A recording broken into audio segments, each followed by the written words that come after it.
Чечен, ва алейкум ассалям ва рахматуллах. Так.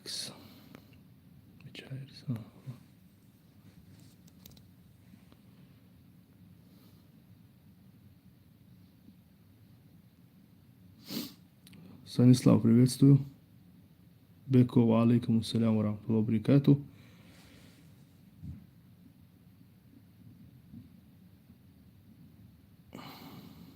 Станислав, если честно, я первый раз слышу. Сарейся. М707, ва алейкум ассалям ва рахматуллах. Маш войл, Аллах рейсхал, массум дикту цега худу ваша. Ва алейкум ассалям ва рахматуллах. Дели салам ашахул, маш войл. Ва алейкум ассалям ва рахматуллах. Альхамдулилlah, я хорошо, как сам Руслан. Ва алейкум ассалям ва рахматуллах баракату. Говорят, что...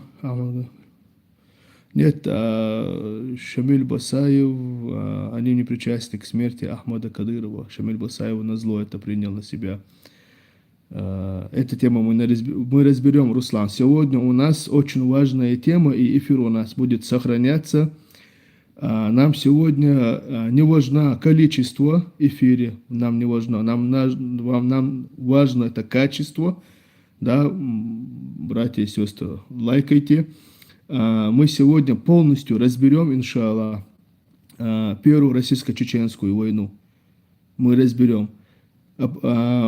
Сегодня у нас будет тема Буденновска тоже. Тема Буденновска, вообще Первая российско-чеченская война. Что было с обеих сторон, как было, потому что очень любят русские лгать. Также мы не забываем, мы будем говорить не сегодня, а следующий эфир.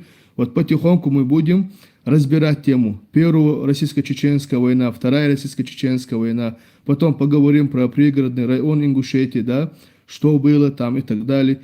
Сегодня я немного подготовился именно насчет Первой войны в Чечне.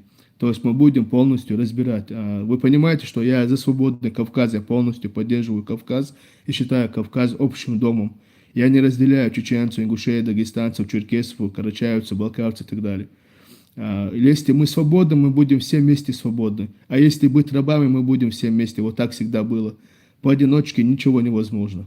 Если мы хотим, чтобы наш общий дом был свободный, надо убрать свою ненависть, свою черноту из наших сердец, которые нам залито русским миром, что якобы чеченец ненавидит ингуша, а ингуш ненавидит чеченца, чеченец ненавидит дагестанца, а дагестан чеченца. Это все фигню надо убрать. Убрать, вернуться к нашей религии, вернуться к нашим адатам. Тогда у нас многое поменяется. И сегодня очень важно про Буденновск. Тема Буденновска очень важная тема. Почему? Потому что русские этим прикрываются.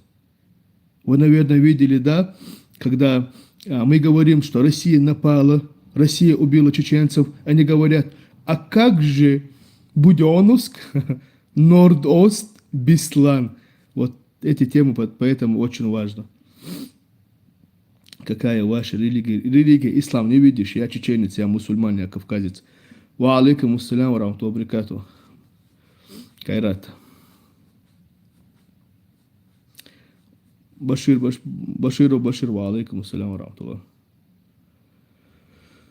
Я мусульманин, поэтому я вижу свою родину шариатской. Не тот шариат, который показывают в Иране или Афганистане или где-либо. Чистый шариат. Так что мы видим, какая демократия, какая конституция, какая, все любые законы в этом мире. Поэтому я, конечно, за шариат. И свое мы никому не навязываем. Ва алейкум ассалям ва рахматуллах, Татарстан. Иншаллах, в нашем республике мусульманин и не мусульманин будет в безопасности, иншаллах. Потому что он не мусульманин, у нас не будут, то, что было раньше, такие не будут. По исламу, по настоящему шариату, не мусульманин всегда в защите в исламском стране. Сегодня то, что мы видим, нету в этом мире ни одного исламского страны, где управляют по закону шариата. Нету такого. Это отдельная тема, братья. Давайте эту тему оставим. Мы начнем с Первой российско-чеченской войны. Для тех, кто не знает, Первая российско-чеченская война уже официально началась, хотя это не было названо войной. Как и когда напали на Украину, тоже не назвали это войной. Это назвали спецоперацией, то есть, да, СВО, спецоперацию назвали. Также назвали Первую российско-чеченскую войну. Это не назвали войной, а назвали наведение конституционного порядка. Вы должны понимать, наведение конституционного порядка. В Украине СВО, у нас наведение конституционного порядка. Ва алейкум ассалям ва рахматуллахи ва баракатуху. Такс. Мы сперва покажем Джохара Дудаева. Сейчас. В этом мире выживают только сильные духом.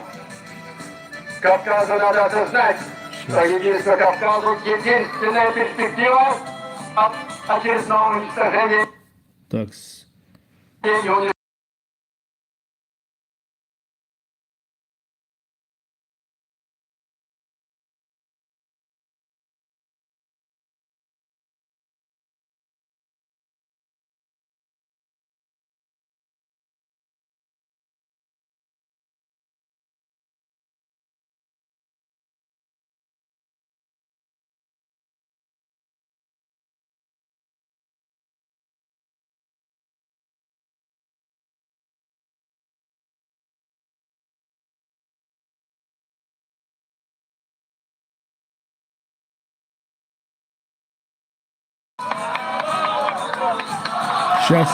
Сейчас, народ. Я проверял сейчас. Вот, включаю, братья, включаю. В этом мире выживают только сильные духом. Кавказу надо осознать, что единство Кавказа — единственная перспектива от очередного уничтожения и унижений. И я прошу сегодня проститься с трауром и трагедией, которая постигала кавказский чеченский народ. Сегодня мы проводим последний путь с этой земли. Навеки вечная национальный траур. Отныне здесь должен быть праздник, жизнь и созидание. Аллаху Акбар!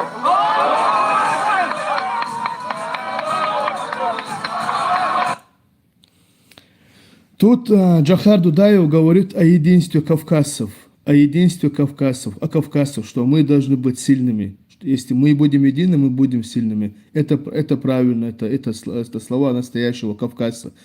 Поэтому, братья, наша сила в единстве. Такс. Я не могу себя отделить от судьбы своего народа. И не отделял, и не смог. Нам еще. 11 декабря 1994 году началась Первая российско-чеченская война. И дальше мы вам покажем насчет... Сейчас. Май месяц очень важен. Сейчас.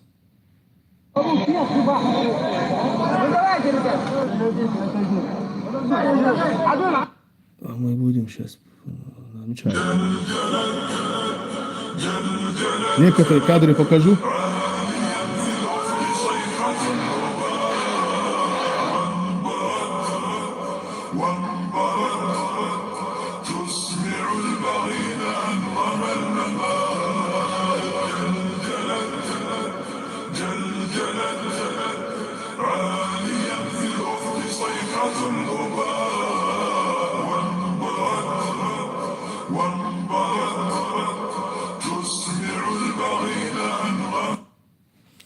Просто некоторые места вам показываю, некоторые, вот это.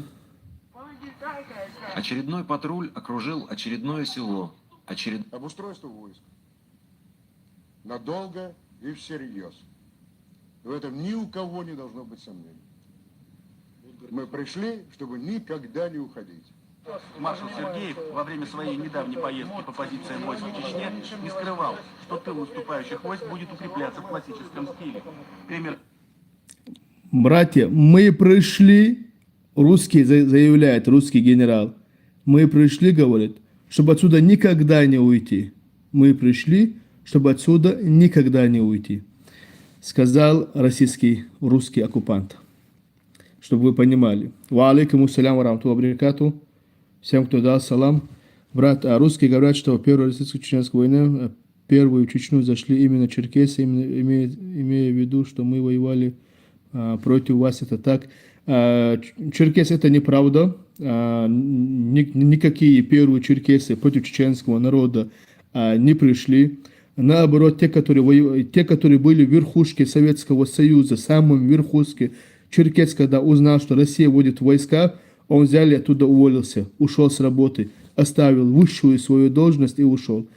И нету ни официального данного, нету, что черкесы первому зашли, воюя против чеченцев, такого и нету. Были манкурты, которые воевали против ичкери из разных народностей, из Кавказа и так далее. Да, были братья, да, были. И также были малое количество, конечно, но были все равно те, которые воевали против России тоже.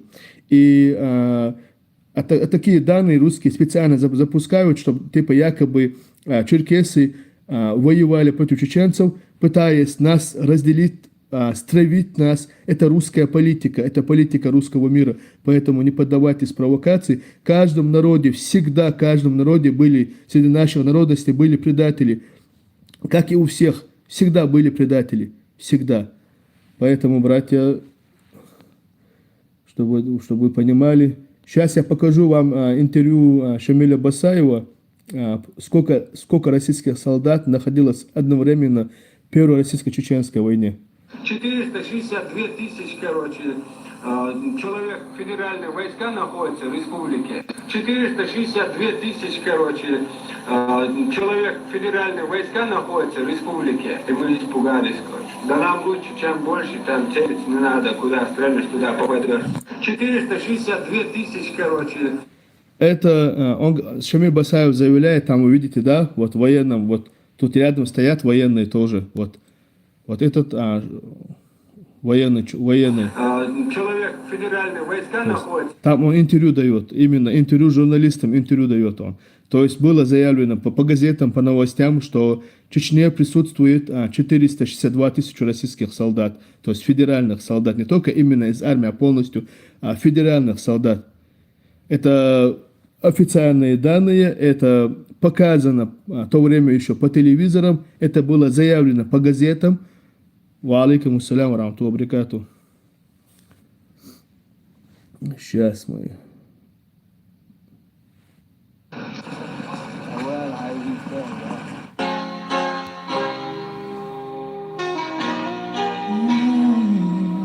Музыка хамуатина тело.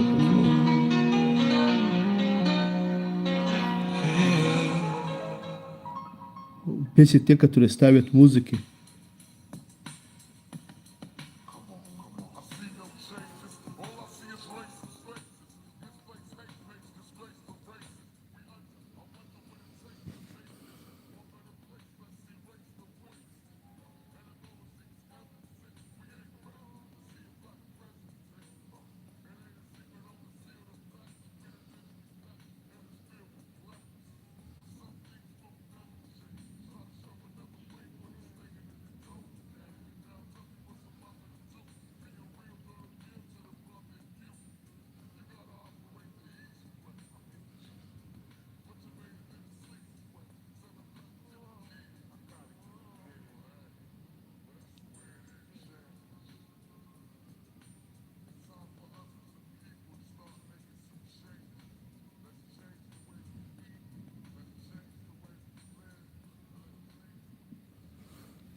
Да, это просто я некоторые моменты, вот есть, которые видео, да, просто показываю некоторые моменты. Мы сейчас, потом мы уже перейдем. Так. Тут и про этого есть. Так, смечались, да? Шамиль Басаев, интервью. Так, это на следующий эфир нам надо. Это тоже на следующий эфир нам надо именно про Первую войну.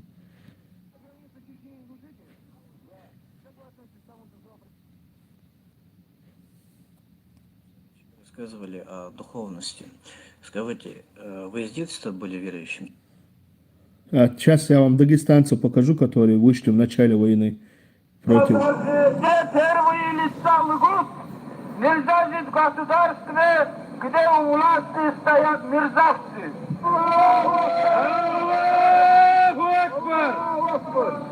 Мирный митинг в поддержку наших братьев в их справедливой борьбе за свободу и независимость.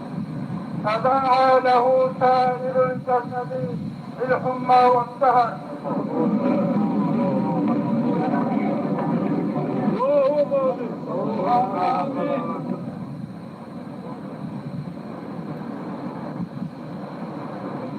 Давайте и мы положим братскому народу словом и делом, остановим маховик войны.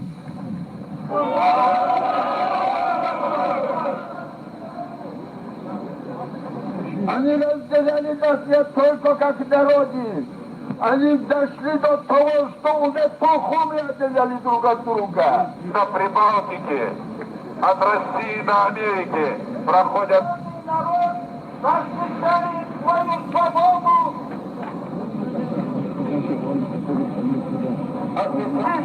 А мирный митинг против произвола сколько не просили.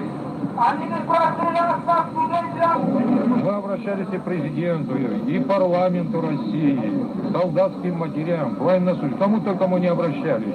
Но видите, кровь льется. Наша главная задача – остановить эту бойню.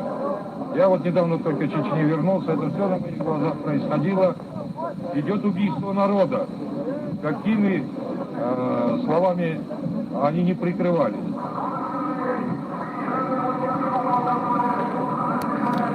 Это видеоролик, где дагестанцы собрались еще в начале, вообще декабря 96 году, они вышли против войны. Там некоторые дагестанцы, которые поехали в Чечню, узнавали, а потом приехали и сделали митинг, устроили митинг. Это для тех, я показал для тех, кто не все дагестанцы были против чеченского народа, против Ичкерии.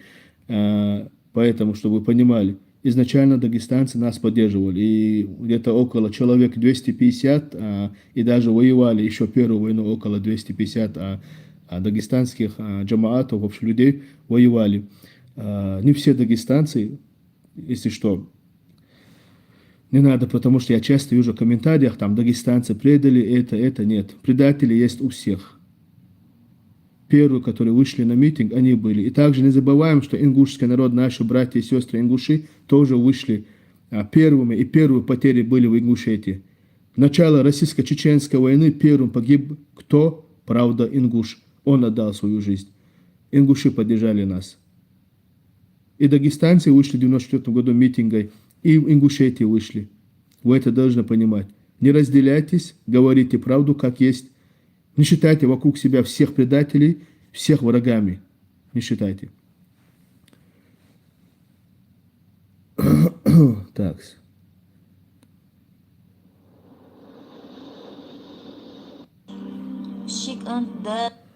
Мы сейчас еще пару видеороликов покажем. И потом уже перейдем.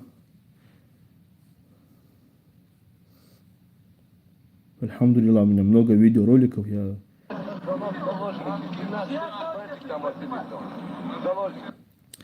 Так. 7 марта 2000 года на Чеченской Республике. Это 2000 год, 2000 год нам не надо. И наплевать им на наши судьбы. Так, народ, все, смотрим, народ. Русские заявляют нам, чеченцам, видите, да, вот сейчас начнем с комментариев, видите комментарии, насколько у русских бомбит, насколько у русских бомбит, как у них бомбит 5-я точка. От своей ненависти, из-за того, что я говорю правду, они в комментариях просто у них подгорает так жестко, что они оскорбляют чеченский народ, они оскорбляют Аллаха, то есть ислам, религию ислам, они оскорбляют кавказцев, оскорбляют целую расу, целую нацию, целый ислам. Понимаете? От чего? От того, чтобы я им ответил, понимаете, чтобы я тут был злым на них, чтобы я их там материл, оскорблял, понимаете? У них такая цель. Но мы же не оскорбляемся, братья и сестры, мы же не оскорбляемся, мы же кавказцы, мы же мусульмане. Мы видим, как у них бомбит, братья, и мы радуемся, как у них бомбит, короче, до инсульта, как до инсульта у них бомбит. Иван пишет провокатор, до этого я видел, там смотрели, короче, там террорист, ваххабит, боевик, жалуйтесь на него. Значит, чем больше у вас русских бомбит пятые точки, тем я хорошую работу провожу. Хвала Всевышнему. Так, идем мы сейчас и покажем один видеоролик, который будет интересным. Так. Аллилуйя. Конечно, нормально. Нас никто не обижал, не... Сейчас покажу видеоролик, где русские женщины уже освобожденные русским миром в Грозном. Что говорят женщины? Русский журналист, рядом российские солдаты, и им говорят: вы жили нормально с чеченцами? Ведь русские заявляют, что у нас в Чечне был геноцид русского населения, что сотни тысяч русских было убито и так далее. Ну, обычно русские народные сказки, как сейчас в Украине, короче, да, преследование по национальности, там, по русскому языку, там, распятый мальчик в трусиках и так далее. Вот то же самое у нас тоже было такое. Сейчас покажу. Как отношения с чеченцами? Нормальные были? Конечно, нормально. Нас никто не обижал, не притеснял, ничего нам никто плохого не делал. Ну, говорят, приходила информация, что там вытесняли русских. Нас никто не вытеснял. Да. Вот стоят солдаты там. Так у нас ни на работе, ни при... Как отношения с чеченцами? Нормальные были? Конечно, нормально. Нас никто не обижал, не притеснял, ничего нам никто плохого не делал. Сзади я показал, там сзади стояли там еще солдаты, то есть это уже якобы освобожденные. И что говорили по официальным данным сам президент? Бандиты, террористы. Бандиты, понимаешь? Народ, как это информационно, короче, началась именно с этого, с новостей, с президента, как они нас называли? Бандиты, террористы. Бандиты, понимаешь, с черными повязками. И все вот это время нас обманывали. Нам не сказали, что мы едем Это российский солдат. Это здесь, как говорят, бандформирование. Этого нету здесь. Здесь народ, женщины и дети, 16 и 17 лет им. И они все воюют, все ходят с оружием, стоят за свой город. А бандформирование — это слова. вот так вот. Бандформирование, террористы, ваххабиты, боевики, вот что рассказывали. Так, народ, хотите увидеть первый теракт? Русские, вы слышали, как российские солдаты еще до Буденновска зашли в Чечню и захватили в заложники детей и женщин в Шатое 95-го года, мая месяца. Напоминаю всем вам, что русские заявляют, что первый теракт — это Буденновск. Но и русские не говорят никогда про Шатой. Раньше говорили по новостям, гордясь это. По РЕН-ТВ показывали как они держали детей и женщин в заложниках. У русских, знаете, как чеченских детей и женщин можно задержать, можно пытать, можно держать в заложниках, но нельзя то же самое делать с ними. Если ты то же самое сделаешь с ними, получается, это теракт, это терроризм. А когда русские это делают, это освобождение и спасение. Все, показываю вам первый теракт. Будете стрелять, перережем всех женщин и детей. И вот в течение 1,5 месяца, пока мы находились в Шатое, скажем так, держали вот этот базар. Народ, видите, Александр Павлов. Сейчас. Офицер офицер российских войск, это 95-го года, он офицер, Александр Павлов. Его показывал, этот видеоролик называется «Капкан». Это из РЕН-ТВ, из российского канала РЕН-ТВ, где офицеры рассказывают, что они делали в Чечне. Окружающая группировка примерно в 6-8 раз превосходящая нас, как по вооружению, как говорится, так и по личному составу, находилась в таком вот нейтральном равновесии. Мы не можем никуда уйти, держим эту деревню, да?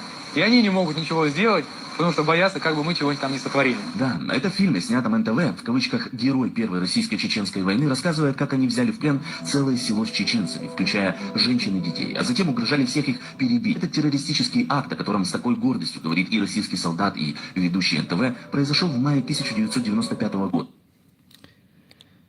1995 года, мая месяца, российские войска захватили детей и женщин и удерживали их.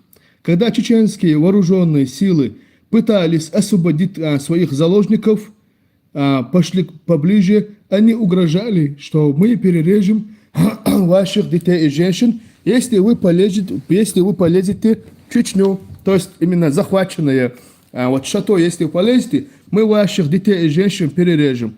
Вот так удерживались больше месяца удерживались дети и женщины. Это нормально, народ, это нормально. Чеченские дети ничего не значат. Понимаете, для русских чеченские дети ничего не значат. Так что это можно. Так, получается, первый теракт российские террористы, российские фашисты сделали.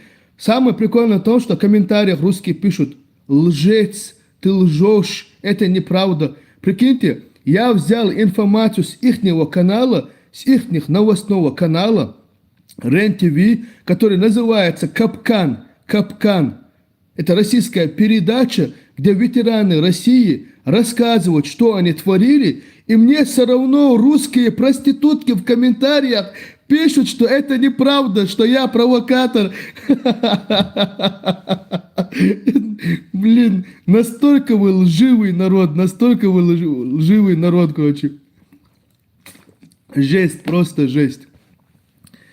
Ой-ой-ой-ой-ой. Блин, какой же конченый народ. Какой же конченый. По данным одного из запросов, проведенных в связи с печальным юбилеем, свыше половины россиян отказываются признать события в Чечне частью борьбы с мировым терроризмом. 39... Народ, сейчас смотрим, что думали русские в то время. Давайте посмотрим, что думали русские в то время и какие русские сегодня. Давайте смотрим. Слушаем. По данным одного из запросов, проведенных в связи с печальным юбилеем, свыше половины россиян отказываются признать события в Чечне частью борьбы с мировым терроризмом. 39% уверены, трагедия в Беслане – прямое следствие войны в Чечне. Еще можно вспомнить и Нордост, и Тушино, и многое другое. По данным одного из запросов, проведенных в связи с печальным юбилеем, свыше... Вот так вот. Раньше хотя бы у них были, понимаете, вот люди, которые думают головой. Так, и сейчас мы...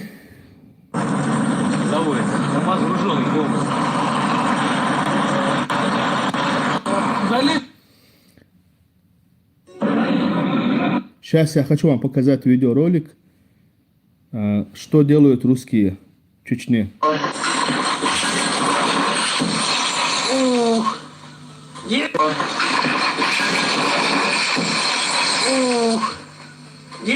Конкретно.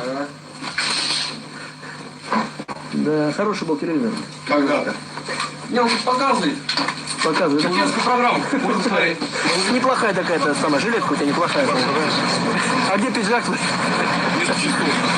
Так, вместо часов, да? Грамотно.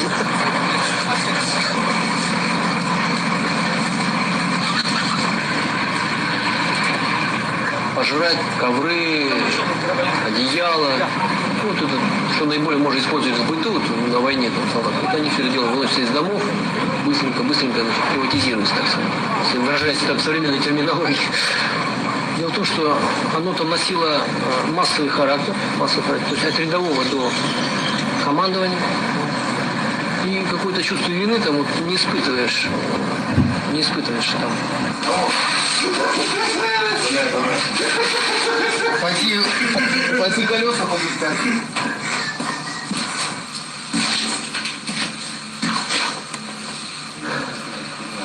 Это называется конституционный порядок, да? Вот кто мою кастрюлю украл, я только что положил на танк, и уже украли. Да. Беспредел. Сюда положил, уже украли. Какой?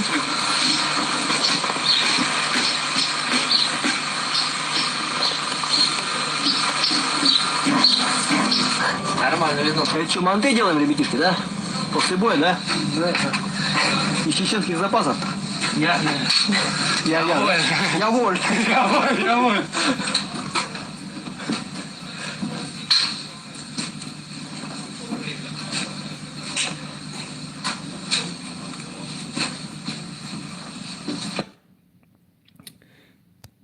Народ, вы видели, да? Целая колонна, целая танковая дивизия пришла в село после освобождения от чеченского народа, от чеченцев. И начинают забирать все. То, что не могут забрать, это они разрушают. Какой хороший телевизор, говорит, был. И разрушают. Понимаете? Забирают ковры, одежду, часы, курей, то есть домашних животных. Все это забирают. Вилки и так далее. Понимаете? Для чего это делается? Как? Зачем? Почему? Потому что русские являются ворами. То же самое они делали в Цинхуале, на территории Грузии. То же самое они делали. То же самое они делают сейчас в Украине. То же самое они делают. Мы сейчас показываем вам первую российско-чеченскую войну. Что они делали, как это было. Понимаете? Для чего? Для того, чтобы люди проснулись. Если хоть один кавказец, хоть один россиянин, вот в кавычках скажем, да, если он проснется, он увидит, это уже для меня победа. Ахвала Всевышнему, сколько людей проснулись и так далее. Сейчас в комментариях пишут про Беслан. Беслан у нас будут потом у нас эфиры будут. Сегодня у нас эфир Первая российско-чеченская война. В этом Первой российско-чеченской войне был Буденновск. Сегодня мы поговорим и про Буденновск. Понимаете, да? Собаки сидят в комментариях и что там. И также я вам покажу похищение брата Джохара Дудаева. Который вообще не причастен к войне. Джохар Дудаев, да, его брат. Причем тут его брат, который абсолютно невиновен, абсолютно не причастен, и его задержали в качестве заложника. И пытаются, пытая, чтобы Джохар Дудаев сдался. Понимаете, да? Хорошо видно. Хорошо. Он узнает его? Посмотрите, знает. Я думаю, знает. Чтобы освещение было. Нормально. Подойдите. Может быть, это стабильное содержание города Москвы. На каком языке вы? Говорите на русском лучше. Лучше на русском. Вот. Обратите, чтобы он прекратил бойню. Вот это уже... Все. Захар, ты меня видишь, где я сижу, и вокруг решетки. Я нахожусь в Моздоке, 6-го отдела. Если ты не пойдешь на уступку, которые они требуют сейчас, может это дело далеко зайти. Это требование будет значится в обмене не, а с кем, которого я не знаю. Сам ты должен понимать, в каком я положении. Ты на меня посмотри, хорошо, и поймешь.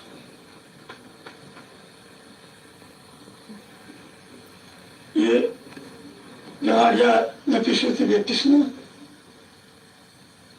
Как он к тебе попадет, я не знаю. Но знаю, если я напишу там одно слово, что это написано мной. Диктуй. Русские захватили в заложники брата президента Чеченской республики Ичкерия и через него пытаются, чтобы Джохар Дудаев сдался. Чтобы Джохар Дудаев, сдался. Захват заложников, родственников чеченцев, захват чеченских заложников, то есть чеченских, это нормально, а вот Беслан, Буденновск, Нордост, это ненормально для них. Сейчас я тут русских видел комментарии, которые ноют про Беслан, то есть про Буденновск, который говорит, ты видел, как Буденновск захватили? Да, я видел, и я вам даже сейчас покажу. Отличие от вас, русских собак, мы говорим правду. Мы говорим правду. И эту правду мы сегодня покажем. И я понимаю, что у вас настолько будет подгорать от этого. И это уже радует. Это уже радует. Да. Официально заявляю. Так, какие войска воевали против нас? Давайте посмотрим. Внимательно. Народ, слушаем. В эфире военная программа. Я и ведущий Александр Сладков. Мы находимся в Чечне, недалеко от Гудермеса, на одной из закрытых военных баз.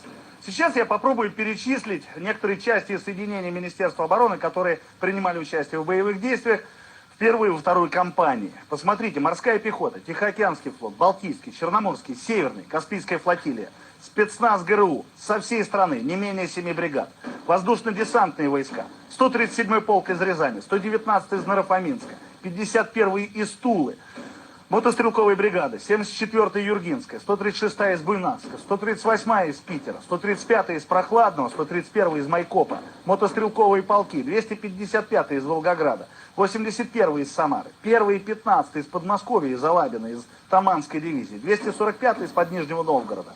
Я могу перечислять, кажется, бесконечно, но это, как он говорит, я могу перечислять бесконечно. В одно время находилось в Чечне 462 тысячи солдат. А в комментариях пишут русские, это ИИ. Мать вашу, русские. Это говорит ИИ, говорит. Блин, ешкин кот, какие же вы конченые русские. Русские. Это русские жители. Давайте послушаем русских. Вы в этом доме живете? В этом доме.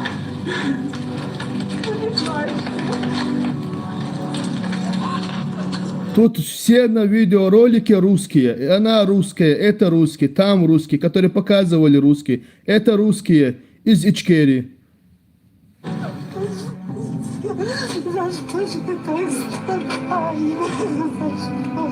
Тут убитый русский. Тут убитый русский. Сейчас русская женщина плачет по убитому своему родственнику. Это тоже русский. Он бежал немножко сзади меня и спрашивает, а куда же мы будем прятаться? Отец немножко задержался. Говорит, почему отец задерживается? И в это время я увидел синюю вспышку и спрашиваю, Женька, ты живой? Моего брата Женька звали. Женька, ты живой? А я его сразу не нашел, искал его. А потом увидел светлое пятно на черной земле. Это было его лицо. Сами своих режут, убивают и потом на чеченцев все валят. Вам что убили? Это хуже фашистов валят. Что это Ельцин? На глазах женщин, его ребенок сидит рядом, орет, сидят все на улице, и они бомбят на всех. Им наплевать, они боевиков боятся. Так, видели, да, как женщина сказала, они хуже фашистов. Вы в этом доме живете? Русская женщина сказала своим же русским, они хуже фашистов. Они хуже фашистов.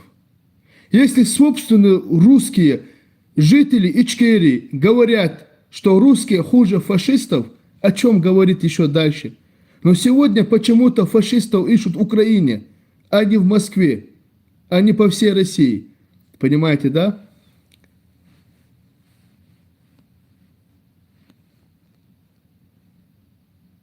Так. Кто тут еще? Мария Хасановна. Мария Хасановна, вы давно здесь живете, да? 30 лет я 30 лет, да? А семья ваша где? Семья моя, дочь замужем. Сын ушел, товарищ. Русская? Тут русские. Вы сейчас здесь одна, да? Да, в квартире я пока. Я не здесь, просто дети мои. Сын со мной. Русский мир пришел, русский мир.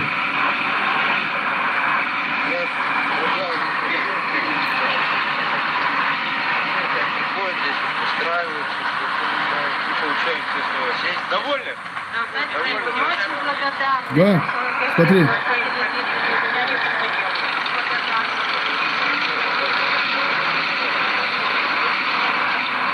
Горячие каши, компота. Спасибо небольшое. Тут там звук очень плохой, народ. Сейчас с хорошим. А вот сейчас это уже 93-й год. Я сейчас вам покажу еще до начала войны в Чечне. Да, 93-й год. Разговаривали с ОМОНовцами, они даже не знают, куда они едут. Им сказали вроде бы, что где-то русских режут, мол, туда-сюда. Но они убедились, уже разговаривали с жителями города Грозного, что это все не так, что ни один из них даже будет приказ, ни один не выстрелит. И мы рады, что отсюда уезжаем. Это, во-первых, мы рады, что люди пусть решают вопросы сами. Мы рады, что не пролилась кровь в первую очередь. Это же самое главное, мы считаем, наша заслуга, то, что мы сдержали себя, и то, что они себя сдержали. Тут на этом видеоролике, это 93-й год, народ, когда чеченцы запустили российские ОМОНы, ОМОН с Москвы, с Питера, с Омска, с Курска и так далее, всяких ОМОНовцев Чечню запустили, потому что ходили слухи, говорят они, что в Чечне русских режут якобы. И поэтому их запустили и свободно, без какой-либо, люди даже не смотрели. Вот по Чечне их просто запустили. Вот смотрите, допрашивайте и смотрите. И ничего не доказали и взяли, ушли. Хорошо, если в Чечне был геноцид, если в Чечне убивали русских, резали русских, почему ваши войска оттуда ушли, сказав спасибо вам, чеченцам, что вы там тут не открыли огонь и из-за этого не началась война? Почему в таком случае? А потом уже, после Первой войны, уже начали говорить, перед началом Второй войны, уже официально по всем каналам, по всем телевизорам уже начали говорить, мы пришли якобы в Чечню, потому что убивали и устроили геноцид русского населения. Вот такие вот лживые русские у нас под носом, вот такие вот предатели у нас. Нам нравится, что Украина хочет вступить в НАТО. Мы хотим... То же самое про Украину, короче. Тут тоже есть видеоролики, но про Украину это потом.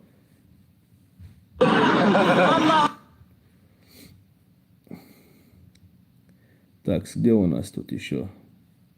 Так, тут у нас про 3 туркмена.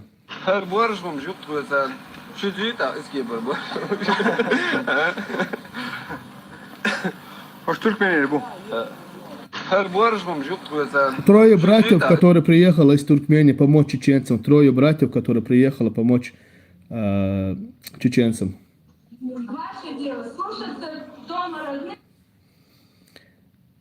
Так.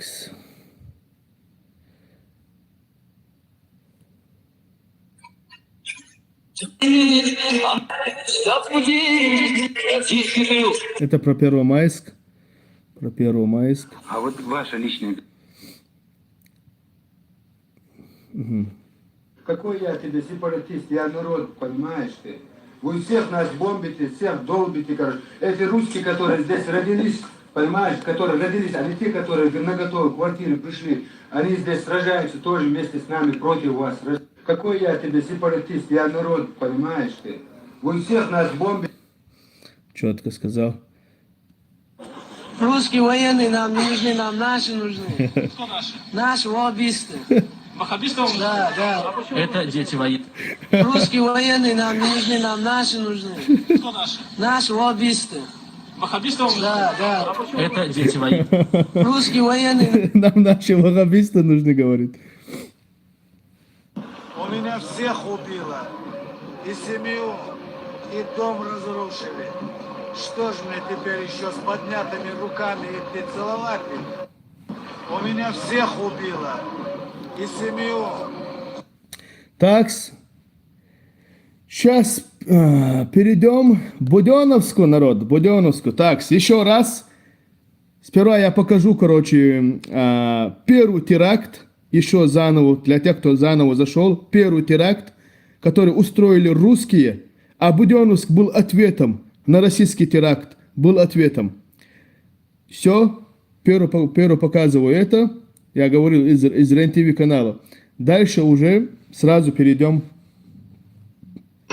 Будете стрелять, перережем всех женщин и детей. И вот в течение 1,5 месяца, пока мы находились в Сатове, скажем так, держали вот этот плацдарм, окружающая группировка, примерно в 6-8 раз превосходящая нас, как по вооружению, как говорится, так и по личному составу, находилась в таком вот нейтральном равновесии. Мы не можем никуда уйти, держим эту деревню, да? И они не могут ничего сделать, потому что боятся, как бы мы чего-нибудь там не сотворили. Да, это в фильме, снятом НТВ, в кавычках «Герой Первой российско-чеченской войны», рассказывает, как они взяли в плен целое село с чеченцами, включая женщин и детей, а затем угрожали всех их перебить. Этот террористический акт, о котором с такой гордостью говорит и российский солдат, и ведущий НТВ, произошел в мае 1995 года. Вот это был первый теракт там. А сейчас мы уже посмотрим насчет этого. Сейчас. 5 дней я испытал это все. Я убедился, что на всех наплевать. Наплевать на нас всех. И все разыгрывалось, возможно, я ошибаюсь, разыгрывалось так, любыми целями, путями уничтожить всю эту больницу, чтобы не оставить свидетелей. Уничтожить все. Ну как можно бить из пушек по 3000 людей ради 70, чтобы убить 70 человек? Находится 3000. Били пушки, били гранатометы, пулеметы, тяжелые, легкие пулеметы. Это все билось по окнам, по крышам, куда угодно, по подвалам. Ради 70 человек, чтобы их уничтожить, убить своих 3000 сограждан, это примерно, я говорю, точно неизвестно сколько. Мы не могли просчитать, сколько мы могли, столько сделали. Неужели это цена наказания убить 70 человек? 3000 своих сограждан беззащитных, бросивших детей, женщин, рожающих, рожениц, ради того, чтобы наказать 70 человек. Так, народ. И дальше сейчас мы покажем. Дальше покажем. Угу. Так, вот что Шамиль Басаев. Решить с пользой России. Потому что всегда можно обо всем договориться. Понимаешь? И России даже сегодня выгодно нас признать и иметь с нами экономические отношения, все, потому что у нас все связано с Россией. И экономически, даже политически, культурно, во всем связано. Энергетически, единое пространство. Тоже взять оборону, все прочее, тоже спокойно можно договориться. Единая оборонная система можно сделать, все можно сделать. Понимаешь?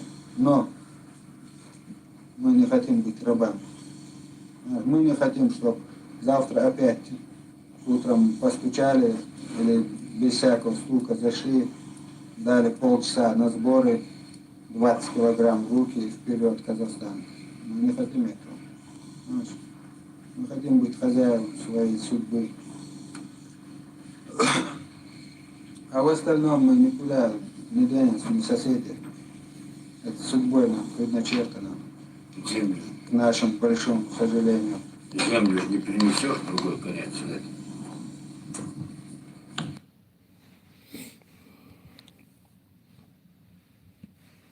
Тоже собиралась, короче, в Россию поехать, уже там где-то 300 человек было. Уже собрались все. Они остановились, когда по телевизору услышали, что мы уже в Буденновске там, прочее. Вот тебе факт. А штурм 3 штурма было, и особенно первые 2, это вообще ожесточенно мощные штурмы были. Понимаешь, солдаты там, или кто там, офицеры, не знаю, штурмовали. Смелость была, храбрость, все было, но это тупость была. Понимаешь? Упрямо лезли они вперед, шли, их убивали, косили. Но это тупость была. Понимаешь? И их, что они столько погибли. Опять же, это вина тех, кто отдал приказ о штурме. Потому что они профессионалы, но командовали ими идиоты. Это интервью, когда уже в Буденновске находился Шамиль Басаев, это интервью из Шамиля Басаева. Так, мы просто показываем из российских же источников. Это все, что я показываю, это российские источники, которые их журналисты брали интервью и так далее. Это же безумная идея штурмовать здание, где находятся тысячи детей, женщин, стариков. Это безумная идея. Совершенно понятно, что в результате штурма Басаев останется живой, а погибнут как раз невинные люди. Что это за идеи такие? Человека-ненавистнические. Как, на ваш взгляд, нужно было действовать? Совершенно понятно, что надо вести переговоры. И я абсолютно уверен, что может договориться. Ну хорошо, президент говорит, что он не хочет ехать в Буденновск, потому что... Мало ли, что он не хочет. Чтобы не быть заложником Басаева. Дело вот в Турции. Президент страны приехал на переговоры. Да не надо никуда ехать. Есть премьер-министр, который может поехать. Есть, в конце концов, правительственная делегация, куда можно включить и депутатов. Но совершенно понятно, что пушки не должны говорить, когда дети стоят в окнах. Это же безумное предложение. Пушки не говорят. Говорят. 4 дня пушки не говорили. Вчера вся страна видела, как они не говорили. Но с момента захвата... И как кричали люди, которые выходили оттуда, чтобы только не стреляли. Сейчас Жириновский говорит, стреляйте. 1000 человек. По бандитам стрелять. По каким бандитам? Кто там будет разбираться? Разбираться в окнах стоят. Так, народ, вы видите, да, в комментариях, что пишет русская Наташа. Самое интересное то, что все мои эфиры сохраняются. Но русская Наташа пишет: кто-то запишите запись стрима, скиньте в администрацию Кадырова. Надо Олам было. Это вообще трэш, когда русские ведут себя вот так тупо. Чувак, эфиры сохраняются. Мой аккаунт забит разными видеороликами. Я нахожусь в Российской Федерации в федеральном розыске. До этого был в международном розыске. У меня разные статьи, одна статья только пожизненный срок. И ты мне говоришь в комментариях, запишите этот видеоролик, короче, стрима, и отправьте администрацию канала. Я срал на твоего Кадырова, я срал на твою Россию, я срал на твой ФСБ, я срал на все твое русское, понимаешь? Я срал на вас и на ваши угрозы. Русские нацисты, фашисты. Понимаете? Мне наплевать. Кого ты тут пытаешься испугать? О, русская Наташа. Успокойся, выпей воды, короче, смотри. Если надо, я тебе отправлю дом по дешевке. Успокойся, Вася, не пытайтесь испугать, короче. Вы что, совсем что ли? Какие же вы тупые, короче. Насколько вот должны быть тупыми? Вот насколько? Офицеры. Так, мне так сейчас интересует одно видео. Что мне ответили командиры? Мне лично ответили. Знаете что? Они ответили, если ты в армии служил, ты знаешь, что такое приказ. Так кого и сейчас приказ. Кого надо Потому что винить? солдаты, они подневольны. Кого винить? Почему оружие вы... Он не полез к вам, а вы полезли. Если дойдете Кто полез туда? Вы. Настоящий русский мужчина. Это дедушка, настоящий русский мужчина. Пока есть такие дедушки, вот такие люди, как он, которые говорят правду, русский народ не исчезнет как народ. К сожалению, сегодня русский народ, именно искренне русские, очень мало в Красном книге, исчезающий вид. Но благодаря таким русским, у русских еще есть шанс. Смотрим, я вам сейчас покажу. Что мне ответили командиры? Мне лично ответили. Знаете что? Они ответили, если ты в армии служил, ты знаешь, что такое приказ. Так кого и надо сейчас винить? приказ. Кого Потому надо что винить? солдаты, они подневольны. А? Кого винить? Почему оружие вы... Он не полез к вам, а вы полезли. Если дойдете Кто полез туда? Вы. Зачем? Так вот этот вопрос. Да терроризм никогда в мире нигде. Терроризм есть терроризм. Это неуправляемое. Этот террорист поставил Русь на колени. И он добился своего. 5 дней Россия стояла на коленях. Ну что, из-за того, что эти 1000 тысяч заложников, которые были в больнице. Мир Нужно было их увидел, спасти. кто прав. Мир увидел, кто прав. Кто был прав? Вы объясни, кто был прав? Шамиль это стал национальным героем. Да, Шамиль, я его все мотал, Вы Шамиля. слушайте, Шамиль не имел права пойти, если он такой герой. Если у него духу хватает, Я он не слушал- имел права входить в мирный Слушай. город и открывать здесь стрельбу. Для чего его здесь... Я слушал репортаж. Какой репортаж? Вот слушай. Право сами чеченцы. И бум. Бессмысленный и беспощадный. Видели, как окружили дедушку, да? Видели, да? Как русская другая саранча окружила дедушка, который говорит правду. Взяли, окружили его, там прямо вот за шкирку его берут, короче. Не нравится им правда, понимаете? Не нравится. Это русская собака, которая говорила, если такой Шамиль, такой герой, говорит, Шамиль, если такой герой, почему он зашел в мирный город? Так, зачем вы зашли в мирные города? Грозный. Зачем вы пришли в мирный город? Зачем? Зачем вы убивали детей и женщин? Почему было убито сотни тысяч мирных жителей? Десятки тысяч мирных жителей. Почему вы взяли Шатой? Почему вы, русские, захватили Шатой? Взяли заложников взяли. И 1,5 месяца почти удерживали чеченских детей и чеченских женщин. В Шатое не было ни одного военного чеченца, не было ни одного военного чеченца. Когда чеченцы шли в штурм, почему русские собаки заявляли, если вы полезете, чеченцы, мы перережем ваших детей и женщин. Почему так говорили, почему так делали? И около больше месяца чеченцы не могли освободить своих заложников. Знаете, почему не могли? Потому что чеченцы это не русские. Чеченцы не пошли на штурм Шатоя. Чеченцы не пошли на штурм Шатоя, понимая, что русские будут убивать заложников. А почему русские пошли? Почему вы настолько лицемерные люди? Почему вы настолько русские, вы лицемерные люди? Почему? Почему у вас настолько лицемерие? Шедейл не ачун сядьте, короче, проститутки. Ковалева я считал предателем. Чеченов, понимаете, я не знаю, после того, как вот говорили, там, какие творят там эти зверства. Ковалева я считал предателем. Ковалева я считал предателем. Чеченов, понимаете, я не знаю, после того, как вот говорили, там, какие творят там эти зверства, там, это самое, не знаю, я предвзято относился к чеченам. Чеченов я не любил откровенно, понимаете, и Ковалева считал предателем. Вот, но сейчас отношение изменилось. Понимаете, я уже не отношусь ко всему народу так. Все-таки среди них я видел людей, которые вели себя, вот в эту минуту вели себя достойно и благородно. А как это на вашей дальнейшей? Детей прятали, понимаете, делились продуктами. Что говорит это русский заложник? Он русский заложник. Он из больницы, из Буденновска. Что? Чеченцы прятали детей? Чеченцы прятали детей? От кого прятали детей? Правильно. Прятали от российских солдат, которые штурмовали больницу.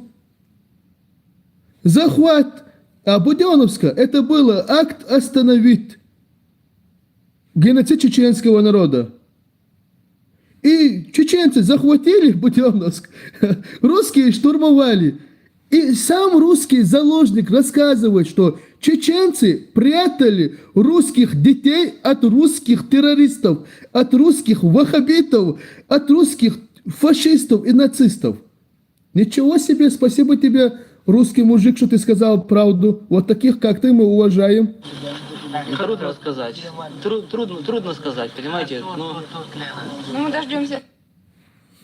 Так, смотрим дальше, что у нас тут. Из всех трупов, которые были исследованы здесь, порядка 70% я видел своими глазами. Но чтобы видеть какие-то изощрения, вот такие, перерезанное горло, будем об этом говорить, отрезанные уши, там, глаза выколотые. И мои коллеги об этом информации не давали. Я сегодня являюсь руководителем нашей группы здесь, так что я получил бы ее наверняка. Из всех трупов, которые были исследованы... Врач заявляет, что... То есть раньше говорили русские, да, что там перерезанные горла у заложников буденовские. типа отколотные, короче, глаза, перерезанные, уши. И такого, он говорит, ни он, ни его коллеги такого не видели. А в 95 году русские рассказывали, после освобождения якобы Буденновска, они рассказывали, что чеченцы резали мирных жителей, там, заложников, уши у них отрезывали и так далее, чтобы чеченцев ненавидели. Почему? Потому что после захвата Буденновска многие русские проснулись, многие русские увидели правду, что было, как было. И многие русские открыли глаза, не только русские, а вообще россияне, открыли глаза на все, что творится, в Чечне. Открыли глаза. И сам врач это уже подтверждает, Буденновский. Вот тут уже... Басаев встречает экстрасенса очень любезно и удивляет его своим спокойствием. Кашпировский долго всматривается в лицо Басаева. У Большого Асламбека создается впечатление, что он пытается загипнотизировать главаря террористов. Ну что, Анатолий Михайлович, не получается? Посмеивается Асламбек. Басаев встречает экстрасенса очень любезно и удивляет его своим спокойствием. Пытались, короче, вербануть Шамиля Басаева. Вы верили в то, что вы смогли бы это сделать? Ну, это уже второй вопрос, понимаете. Главное, мы могли бы его хорошенько разрушить. Про другое я не знаю, но душу отвести мы могли. А что ты, вот неправильно подход. Я это Россия, я герой России, генерал, но служащий. Я это Россия, но Россия это я. Аллаху Акбар. Ночь мы провели в повалку на полу. Так, Ночь мы провели в повалку на полу с частью этих людей. Утром бомбежка началась. Стали мы думать, как оттуда выбираться. Чеченцы нам помогали выбираться. В одном месте нас чуть не накрыло, довольно страшный был огонь. А ведь уже была договоренность о прекращении огня. Не верьте генералам, которые говорят, что пальба там прекращалась. Пальба там не прекращалась. Это война бесхозная. На этой войне каждый, кто что хочет, то и делает. Мы это видели собственными глазами. Как говорит русский из Грозного, да, сказали, что есть прекращение огня, короче, уже было соглашение о прекращении огня. Несмотря на это, нас бомбили, говорит, и чеченцы нас прятали, спасали, говорит он. Поэтому нельзя верить русским генералам, заявляет сам русский. Тут уже у них готовы 4 террористических актов таких вот, которые никак не уступят Буденновскому, а может будут и похлеще, сказали они. Очень пренебрежительно отзывались о тех мерах безопасности, которые принимает Россия. Они сказали, неужели русские не поймут, что мы весь этот ужас творим, потому что мы загнаны в угол, потому что мы больше не можем. Мы больше не можем, когда нас бомбят. Тут же рядом была девушка 22 лет, у которой в этой войне погибло 11 братьев и сестер. Она воюет уже давно. Она рассказывала, с каким удовольствием она расстреливала в этот раз летчиков. Летчиков там, к летчикам особый счет, потому что бомбежки это очень страшно чеченцам. Вот так вот. Это не мои слова, это русские рассказывают. Русские рассказывают, хотя нормальные поймут, ненормальные, как всегда, не понимали. Немецкое телевидение, проясните все-таки ситуацию с заложниками. Правда ли, что вы расстреливали заложников? Нет, я расстреливал, это правда. Я расстрелял за то, когда мы здесь засели. Народ, это видео очень важное видео, очень важное. Так, братья, именно мусульмане, лайкайте, братья, мусульмане, украинцы, разумные люди, да, делайте больше лайков, чтобы больше русских Наташек это увидело, который обвиняет Шамиля Басаева, что он Буденновский убивал мирных жителей и расстреливал мирных жителей. Это сейчас интервью немецкому телеканалу, российским и так далее, и так далее. Это очень важный народ. Сейчас я включу. Немецкое телевидение, проясните все-таки ситуацию с заложниками. Правда ли, что вы расстреливали заложников? Нет, я расстреливал, это правда. Я расстрелял Зато, когда мы здесь засели, я предупредил, что если будут по мне стрелять, за раненого 5 человек убил и за убитого 10 человек убил. Я так определил и так заявил. Это тоже не случайная цифра. Эта цифра еще с Грозного, с Чечни, когда российские солдаты заявляли такую цену за каждого русского 10 черных. Мы просто хотели здесь пародировать все это. Этих людей, эту больницу мы назвали фильтрационным пунктом. Это не заложник, мы просто фильтруем их. Вот. Просто хотели в такой форме показать несостоятельность. Расстрелял 6 людей, и работников военных, и работников милиции. После этого вчера или позавчера, вот как раз перед пресс-конференцией, по моему приказу были расстреляны еще 5 человек. Тоже все не из числа заложников, а из числа засланных к нам. После уже того, под видом пьяных или шатающихся, которые заходили, вот их. Это было связано с тем, что... Сейчас, народ, добавлю, что это во время захвата, интервью во время захвата. Это интервью во время захвата, где уже удерживаются заложники. Он дает интервью не после того, как он куда-то ушел, а именно во время захвата. Он дает интервью разным телеканалам, журналистам из разных стран. Корабельников, по-моему, замглавы администрации. С ним связывался, он обещал мне журналистов прислать второй день, час дня. В час не пришли, около 2 часов я позвонил, связался, сказал, вы обещали, где журналисты. Я сам не настаивал сперва. Он там начал, они не хотят, если вы всех женщин, детей там не освободите, они не хотят идти. Потом вы это мне не разговариваете конкретно, когда будет. Он говорит, 3 придут, потом 5 придут. И после 3, когда они пришли, я конкретно начал с ним разговаривать. Он говорит, освободите всех людей, тогда журналистов вам дадим. Я говорю, нам журналисты особо не нужны, в таком случае оставьте их себе. Тем более, что журналисты не хотят идти. И он мне сказал, что у него заложников 2000 чеченцев, что их расстреляют, что в районе Буденновском проживает 55 000 чеченцев, что они тоже заложники, и начал меня шантажировать. В ответ на это я ему сказал, пусть расстреливать 2000, а я ему сейчас расстреляю 5000, и я и 5 расстрелял. А сегодня во время штурма и после штурма? Нет, понимаете, сегодняшний... Я после этого заявил, это были именно засланные лица, а те были лица, которые оказали сопротивление, и причем убили наших товарищей, а военные летчики, с ним у нас разговор особый, потому что это самые жестокие люди на земле, и что они в Чечне творили, нам хватит сполна. После этого на пресс-конференции я заявил официально, что больше никого расстреливать не буду и трогать никого не буду.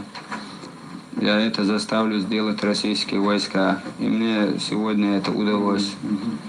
Российские войска сегодня уничтожили около 30, по-моему, мирных людей и свыше 70 ранили. Подробности можете спросить у людей. Скажите, пожалуйста, как надолго вам хватит боеприпасов? Боеприпасов у меня хватит настолько, сколько я захочу. У вас есть какие-то дополнительные резервы? Ну, куплю я у солдат, как обычно. У российских солдат? Ну, что, у нас я куплю. Вы считаете, что такое возможно? Ну, вы меня оскорбляете этим вопросом. Я откуда, думаете, полгода на чем воюю-то? О том, что покупаю или отбираю у российских солдат. Скажите, пожалуйста, а насколько вы верите обещаниям российских властей, премьера в том числе? Ну, это вопрос несерьезный, потому что премьер – это лицо официальное, и если руководитель руководитель правительства такого государства официально заявление делает и официально ручается за что-то, то, соответственно, я думаю, конкретно не верить причин нету. После этого вы готовы выпустить заложников и сдаться? Нет. Мне конкретно нужно гарантии того, что все это действительно будет выполняться непосредственно. Именно мне нужна связь с Дудаевым. Я еще не знаю, он согласится на это или нет. Потому что связи с Дудаевым нет уже больше месяца, как велено забрали. Сдаться – это вопрос категорически неприемлемый, потому что я чеченец, чеченцы не сдаются. Если так они хотят, я могу здесь остаться, всех выпустить и повоевать, принять бой. Но это тоже как крайнее средство. Я домой поеду. Вот вам так, с интервью. Можно нам их поснимать? Поснимать можно, но не желать. Можно нам их поснимать? Поснимать можно, но нежелательно. То есть даже нормально боялись проходить по коридорам. Они и раненых, и убитых растаскивали, перевязывали, даже на полу здесь оперировали, потому что операционные все разбомбили, разгромили. Шамиль, я хочу общественностью и всеми политиками, по крайней мере, разговаривать о том, чтобы путем того, чтобы узнать мнение народа России путем референдума, как народ России, он хочет иметь в своем составе Чечню или не желает. Если он придет к выводу, я спросил Шамиля, а что будет, если народ России скажет, что да, мы хотим, чтобы Чечня была в составе России? Он ответил, что он перестанет быть, как вы выразились, перестанет быть террористом. Поэтому я думаю, что к этому надо прислушаться. Вот. И ничего страшного нет. Нас объявлялись много раз различные референдумы. И объявить этот референдум было бы совершенно справедливо. Зато 5000 человек уцелеют и не будет пролита кровь. Я лично насчет референдума сказал хотя бы потому, что народ России задумался бы, стоило бы затрачивать те триллионы рублей на войну в Чечне, на разрушение ее, на уничтожение его народа, потом новые триллионы рублей на восстановление, которое в ближайшем будущем там не предвидится. Или взять даже нынешний наш диверсионный акт, то опять же сколько затрат, усиление постов, там перекрытие дорог, все прочее, привлечение войск, все это затраты, это сказывается на кармане рядового россиянина. Я хочу жить свободно отдельным государством от России, но я хочу, чтобы Россия тоже была богатой, состоятельной страной, так как Россия – это наш сосед. И выгодно иметь хорошего соседа, чем дальнего родственника. Поэтому тоже заинтересованы в этом. Но референдум – это когда не решает кучка людей, облеченная властью или другие группы, а именно когда народ мог бы решить, это я как предложение выдвинул, когда народ мог решить, нужна ли Чечня в составе Российской Федерации.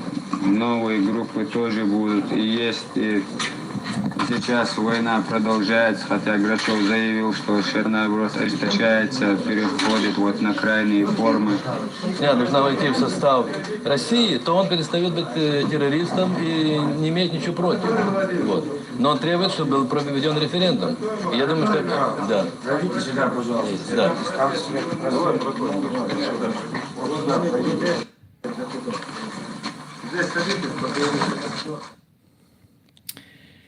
Это было интервью Шамиля Басаева. Я себя террористом не считаю. Я диверсант, потому что сегодня война идет. Я себя террористом не считаю. Я диверсант, потому что сегодня война идет.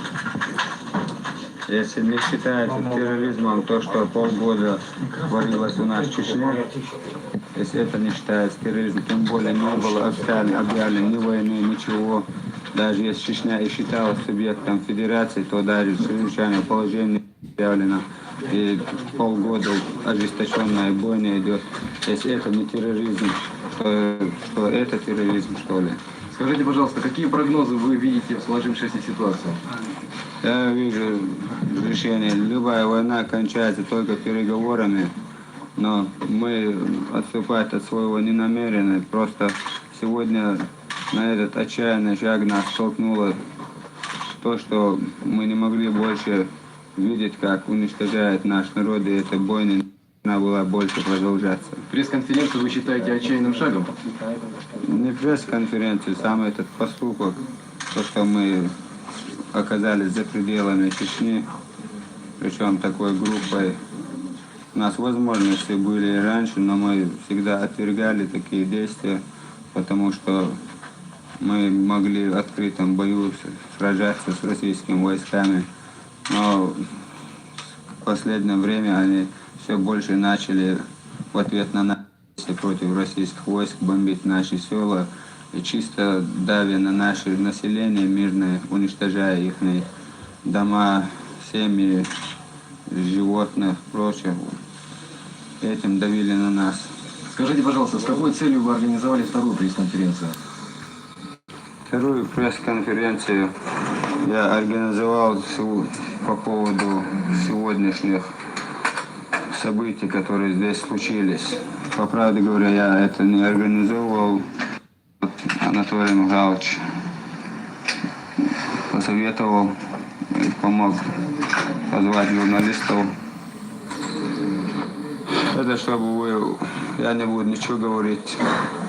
11 часов здесь были бои. 11 часов с 4 утра. И пусть люди только спокойно вам расскажут, что было и что творилось. И главное это было. Что у вас от завтрашнего дня ждет? Хорошая погода. Когда вы ждете штурма? Штурма я жду всегда, я и сейчас жду штурма, потому что я не на прогулке, но надеюсь на лучшее.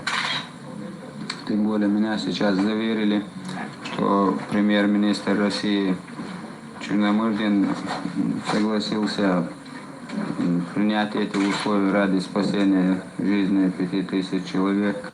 И что завтра он вылетает в Буденновск. Ну, время покажет, доживем до утра, узнаем. Сколько у вас людей осталось, вы как приблизительно знаете цифру? У меня? Да, здесь я имею в виду заложников. Заложников в данное время я не считаю. Утром, когда бои приняли сильный размах и начали уже прямой наводкой бить БМП, БТРы по зданию, единственное... Прямой наводкой, понимаете, братья и сестры? Прямой наводкой били по больнице, а у окна больницы стояли женщины и дети. Когда русские шли на штурм, чеченцы защищали тех, которые, да, они удерживали. Чеченцы не ожидали, что русские пойдут на это. Чеченцы хотели, чтобы русские увидели, чтобы весь русский народ, все россияне увидели, что творится в Чечне. Вот привести журналистов и рассказать им, чтобы русский народ вышел против своей власти и остановил геноцид чеченского народа. Вот такая вот задача была у чеченцев. Но русским это не надо было. Русским это не надо было. Понимаете? И они начали штурм любой ценой уничтожить чеченцев, которые внутри здания, чтобы они не могли дальше рассказывать, что у нас творится. Сколько людей было убито. Я вам сейчас открою секрет, 14 июня в 1995 году был захвачен Буденновск. Что было 3 июня? 3 июня было убито вся семья Шамиля Басаева. Это до Буденновска. До 11 дней до Буденновска было убито вся семья Шамиля Басаева из 12 человек. Это не терроризм? Нет, это не терроризм. Для русских это не терроризм. Захват заложников детей и женщин Шатои, это не терроризм. Понимаете? Дальше добавлю, братья и сестры, дальше добавлю. В декабре месяца 96 года был захвачен 9-я горбольница. 9-я горбольница была захвачена. 9-я горбольница была захвачена российскими солдатами в Чечне. Это терроризм? Нет, это не терроризм для них. Почему в российских новостях не говорят о 9-м горбольнице, которые были захвачены российскими солдатами? Понимаете, да?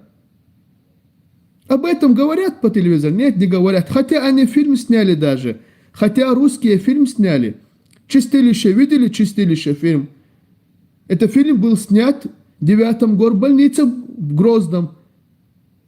Про захват русскими. Прямо даже фильм сняли. Но даже там умудрились, русские собаки умудрились, там даже умудрились. Понимаете? Обвинить чеченцев, показать чеченцев с плохой стороны в фильме. Отрезанные головы на гранатометах, которые висят, короче, понимаете? Когда русские захватывают детей и женщин, это не называют террористом. Когда убивают детей и женщин, это не называют терроризмом.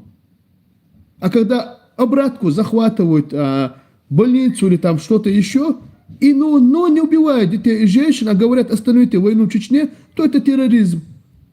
Что за фильм? Да, Невзоров, который снял, называется «Чистилище» называется. Можете поискать, посмотреть этот фильм. Но там полностью пропаганда русских. Но все равно посмотрите, вам будет интересно. Этот фильм вы должны посмотреть, короче. Так что, народ, такие дела. Предали все, начиная от Ельцина, Коробейникова. Предали все, начиная от Ельцина, Коробейникова, который здесь из-за Коробейникова были расстреляны эти все люди, из-за него. Сейчас мы болеем душой за тех ребят, за тех чеченцев. Потому что они нас защищают. А вот наши Что? Подожди, русский мужчина, российский врач, подожди. Что ты сказал? Вас защищали буденовские чеченцы? Да нет, не может быть. Это не может быть правда. Почему тебя вот подкупили, русские? Тебя подкупили. Тебя американскими долларами подкупили чеченцы. Понимаешь? Вот не может быть. Как это чеченцы захватили Буденновск, но при этом защищали вас? Как это получается? Вот этого русского врача, походу, чеченцы подкупили американскими долларами. Иноагент, по-любому иноагент. Еще раз слушаем, что он говорит. Предали все, начиная от Ельцина, Коробейникова, который здесь из-за Коробейникова были расстреляны эти все люди, из-за него. Сейчас мы болеем душой за тех ребят, за тех чеченцев. Потому что они нас защищают, а вот наши российские нас убивают. Мы не собирались конкретно захватывать Буденновск. У нас была другая задача. Мы хотели добраться до Москвы. Главная цель той операции, которую мы хотели провести, и той, которую сейчас проводим, это немедленное прекращение войны. То есть Шамиль Басаев говорит, у него не было цели захватить Буденновск, а была цель добраться до Москвы. И русский доктор вам показал, вам доказал, что было и как было на самом деле. Вот таких вот людей, вот такие вот русские, да, вот таких нужно уважать. Таких русских нужно уважать, которые говорят правду. Их очень мало, народ. Очень мало. Я лично бы дружил бы вот с таким вот русским. И готов бы отдать свою жизнь за такого вот русского человека. Чтобы вы поняли, я не русофоб. Я уважаю русских, которые говорят правду, которые за справедливость. Но, к сожалению, их очень мало. Исчезающий вид в красном вот книге вот, да? Как исчезающий вид, народ. Так что такие дела. Это у нас эфир был чисто про первую войну в Чечне, про Буденновск и так далее. То есть сейчас постараюсь коротко. Исследовано здесь порядка 70. Это видео мы смотрели. Если коротко взять, вот, да, по-быстрому пройтись, Первая российско-чеченская война началась 11 декабря 1994 года. То есть до 1994 года 11 декабря не было захват заложников, не было убийства детей и женщин, не было никакой войны, то есть ничего не было. Ни с той стороны, ни с другой стороны, ничего, никого не захватывали, ничего не делали. Но Россия напала 11 декабря 1994 года на Чечню и убивала десятки тысяч мирных жителей.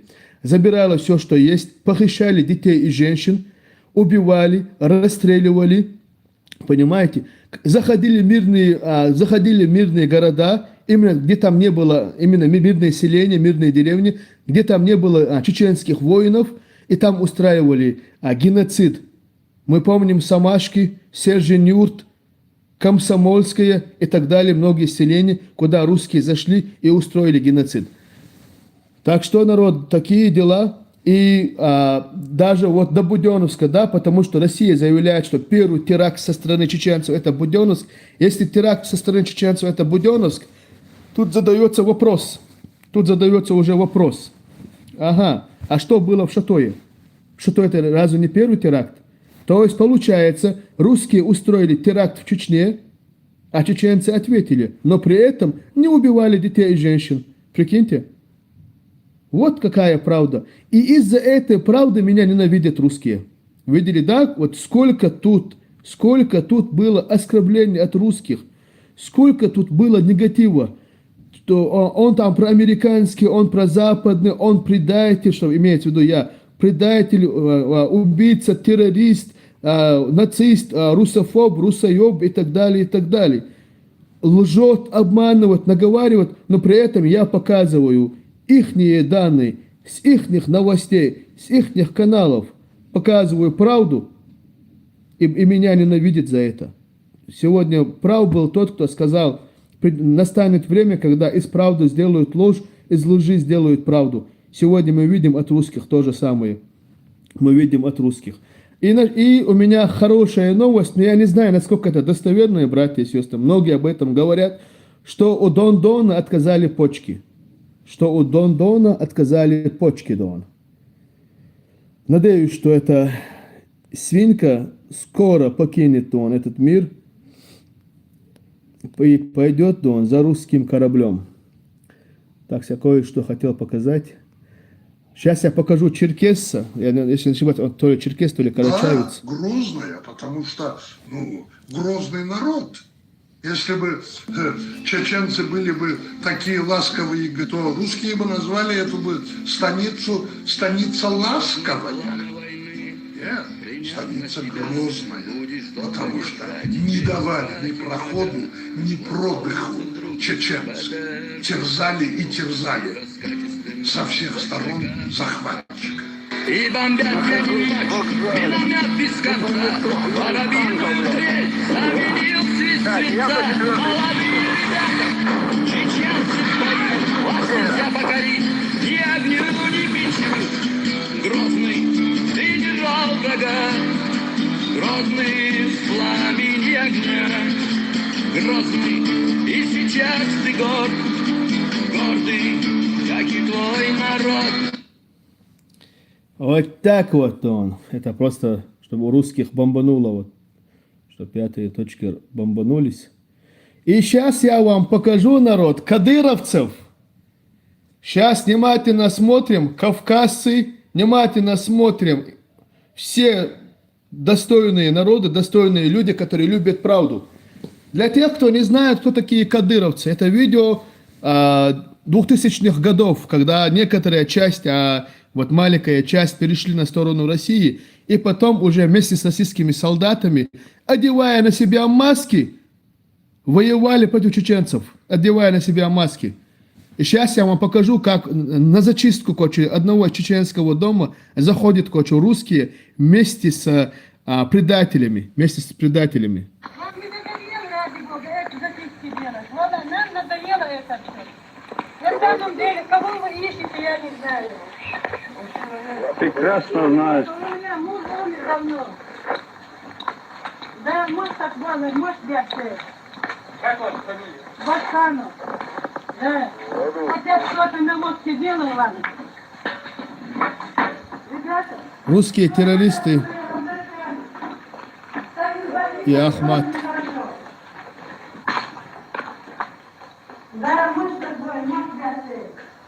Аминь. Смотрим, смотрим, внимательно смотрим. Вы еще...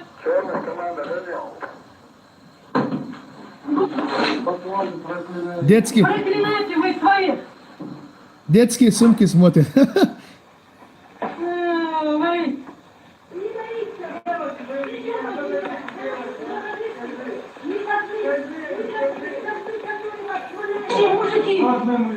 Мужики, чуть вы! Ты мой ты чеченец! Ну и что? Что на ногти вы,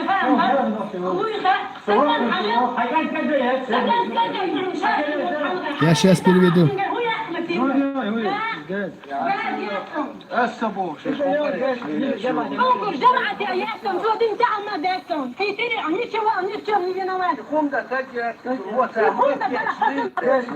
Смотрим сейчас, я сейчас остановлю. Вот. Смотрим, народ. Это кадыровская свинья, кадыровская свиноматка. Это наша чеченская женщина говорит, я знаю, что ты чеченец, она говорит. Он говорит, да, я знаю, что я чеченец, короче. Вот так ходили кадыровцы в то время в масках. Это 2004 год. Тогда кадыровские свиньи боялись показывать свои лица. Боялись показывать свои лица. Потому что весь народ их считал предателями. Это да еще там по телевизору пока еще не показывали, что насколько там были плохие и так далее, и так далее. Это еще 2004 год. Кадыровцы боялись показывать свои лица. Они знали, что как они покажут свои лица, их потом найдут чеченские сопротивления и уничтожат. Из-за этого они вот так ходили, прячась за русских. Вы видели, да, первый ряд пошел русских солдат, именно спецназ, русский спецназ. Первый пошли, они стояли за русскими. Они зашли в дом, первый зашли русские, за русскими зашли, короче, кадыровцы. Вот так они вели себя. Они доносили до людей. Они именно те, которые перешли на сторону России, они своими языками, короче, говорили, где находится чеченское сопротивление, что было, как было и так далее. Тут ты мне пишешь, давай про Беслан поговорим. Нет проблем. Ты готов мне позвонить? Ты готов мне позвонить? А я буду показывать видеоролики. Готов мне позвонить и поговорить про Беслан? Нет проблем. Зайди в YouTube, напиши Путин палач Беслана. Там материал Беслана. Сегодня у нас была тема Первая российско-чеченская война и про Буденновск. И про Буденновск было. Так что не надо мне тут умничать, русские свиньи, не надо. Не надо тут умничать. Это умничать очень много, короче, понимаете ли.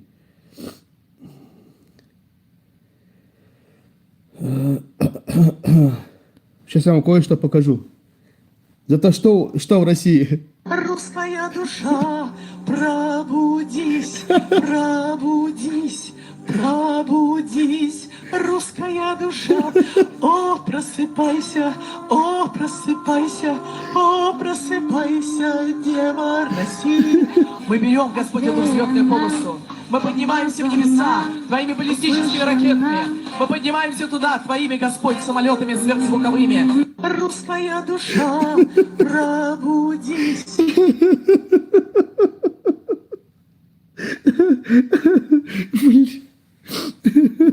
Аллаху Акбар. Ой. Да, ну, давайте я немного вам покажу про Кадырова.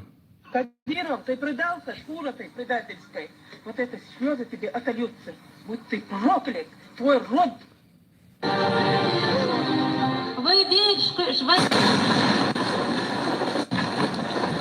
И все. Кадыров, ты предался шкуротой предательской. Вот это слезы тебе отольются. Вот так вот он. Сейчас давайте, чтобы у русских бомбануло, мы сейчас кое-что покажем. Когда русские вот видят чеченцев и украинцев вместе, короче, у них так бомбит, короче, что ой-ой-ой-ой-ой. Давайте. Брона, Украинская национальная ассамблея, Украина. Я Сашко Белый, полевой командир УНСО. Скажи, как тебя зовут и как называется твоя? Моя организация называется УНА УНСО, Украинская народная самооборона, Украинская национальная ассамблея, Украина. Я Сашко Белый, полевой командир УНСО. это делаете? Мы защищаем свободу чеченского украинского народа против московской агрессии. Скажи, пожалуйста, много ли твоих людей здесь? 200 ребят. Живет на территории всей Чечни. Скажи, как тебя зовут и как называется твоя... И давайте, Дон, сейчас, отвечаю я. Это что у нас было? Сегодня по каналам западных телевизионных агентств были распространены кадры, сделанные в Чечне корреспондентом немецкой компании N24. Как утверждается, это первое документальное свидетельство военных преступлений федеральных сил. Как сообщается, эти кадры массового захоронения были сделаны 22 февраля в районе селения Гайты, которое находится к западу от Грозного. Тела убитых чеченцев скидываются в братскую могилу. По всей видимости, убитые боевики, на многих камуфляжная форма. Тела, как утверждает корреспондент немецкой телекомпании, связаны колючей проволокой. У некоторых убитых отрезаны уши. По утверждению журналиста N24, он снимал людей, которые были арестованы в ходе зачистки, а позже расстреляны. Как сообщает Рейтер, съемки производились в открытую, и военные даже не пытались воспрепятствовать западному корреспонденту. Кроме того, в одном из лагерей для беженцев немецкий журналист взял интервью у человека, который утверждает, что находился в следственном изоляторе Чернокожего. 5 или 6 человек этих конвоев, они изнасиловали, он полумертвый лежал, он уже вырубился, а потом с дубинками, с ударами, дубинками его вкинули в камеру и газом задушили его. Но он не умер, чтобы его не пытали, он сам сказал, что был боевиком. Чтобы всю камеру не расстреляли, он сам признался, они его вывели и расстреляли. Вот так вот. Русский мир, да он. Русский мир. Проклятый русский мир. А это уже чеченцы, которые воюют в Украине.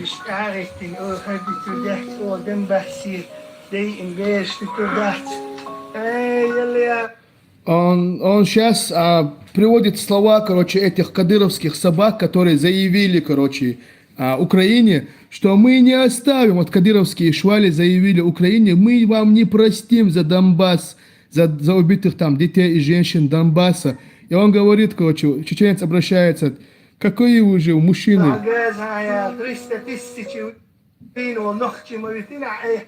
Ты же, говорит, оставил убитых 300 тысяч чеченцев, говорит. Это чеченец наш, батальон Шейх Мансур. Он заявляет, причем ты, нафига ты говоришь про Донбасс, что не простишь? Вы же, кадыровцы, мать вашу, простили вы то, что сделала Россия. Вы их простили. Вы им сейчас облизываете, кадыровцы. Вы им облизываете. Облизываете тем, кто убивали, уничтожали, покушались на честь чеченских женщин и мужчин. Понимаете?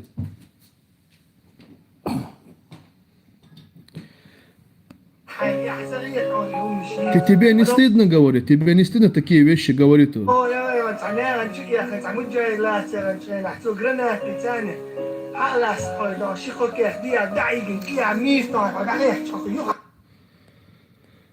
так вот.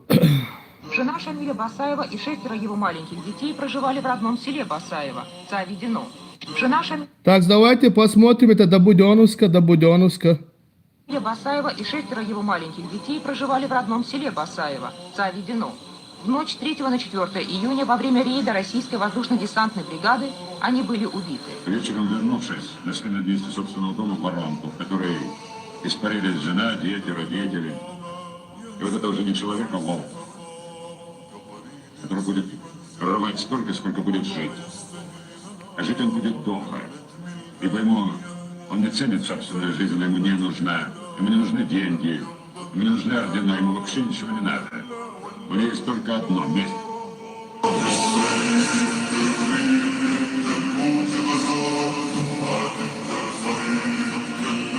Ва алейкум ассалям ва рахматуллахи ва баракатух. Очень прохладно, сунут руки, холодно. А вон якобы мирные жители, которые там прячутся, бегают. Но здесь мирных жителей нет. Это только пена. Все они боевики. Все. Ага. По идее, их надо всех убивать, одним словом, уничтожать. Ага. 7 марта 2000 года на Чеченской Республике очень прохладно, стынут руки, холодно. А вон якобы мирные жители, которые там прячутся, бегают. Но здесь мирных жителей нет. Это только... Поняли, да? В Чечне мирных жителей нету. Их всех надо убивать, уничтожать, заявляет генерал России. Вот вам, братья и сестры, вот какое их отношение к людям, понимаете, к людям, вот какие их отношения. Я сейчас хочу показать новые слова Скобеева, то есть Соловьева, про Азию, что надо начать СВО на территории Азии или там Армении и так далее. Слушаем, народ, слушаем. Мы должны заниматься сейчас не Сирией и не Венесуэлой. Мы не должны терять наших позиций. Но самое важное для нас наше ближнее зарубежье. Для нас гораздо болезненнее то, что происходит в Армении, чем то, что происходит в Венесуэле. Потеря Армении – вот это гигантская проблема. Проблемы в нашей Азии, Средней Азии, Центральной Азии, как ее называют, вот это для нас может быть гигантская проблема. И мы должны очень четко сформулировать наши цели и задачи. Мы должны объяснить. Игры кончились. Плевать на международные права, международный порядок. Если нам для нашей национальной безопасности необходимо было начать СВО на территории Украины, почему, исходя из тех же самых соображений, мы не можем начинать СВО и в других точках нашей зоны влияния? Может быть, нам необходимо сформулировать нашу национальную доктрину? Вот так вот. Братья казахи, таджики, узбеки, киргизы, азербайджанцы, армяне и другие народности, вы должны понимать, если покончить с Украиной, то следующими будете вы. И они это уже не скрывают. Свободно сидят на своих каналах и говорят, вы думаете, зря ему платят около 15 миллионов рублей? Зря ему платят? Нет, народ. Они готовят людей. Они готовят людей. Понимаете? Готовят. Сколько раз говорил Жириновский про Венесуэлу, сколько раз говорил про Украину другие люди. Они говорят, чтобы наши уши привыкли к этому разговору полностью, чтобы мы привыкли к этому, а потом они уже начинают. Но до этого они говорят, мы нападем на Украину? Нет, конечно. Это великое зло. Как мы можем напасть на своих православных братьев-украинцев, они говорили. И раз и напали. Понимаете, да? Вот как они действуют, короче. Нельзя верить русскому. Есть такой один казахская пословица, короче, держи топор. Я не помню это полностью. Не верь русскому, держи топор, короче, за спиной держи топор. Потому что удар обязательно от русского будет. Предательство обязательно от русского будет. Казахи, если тут есть казахи, братья, напишите, пожалуйста, про эти слова, короче. Про топора, чтобы казах держал топор за спиной, короче. Вот настолько нету доверия к русским.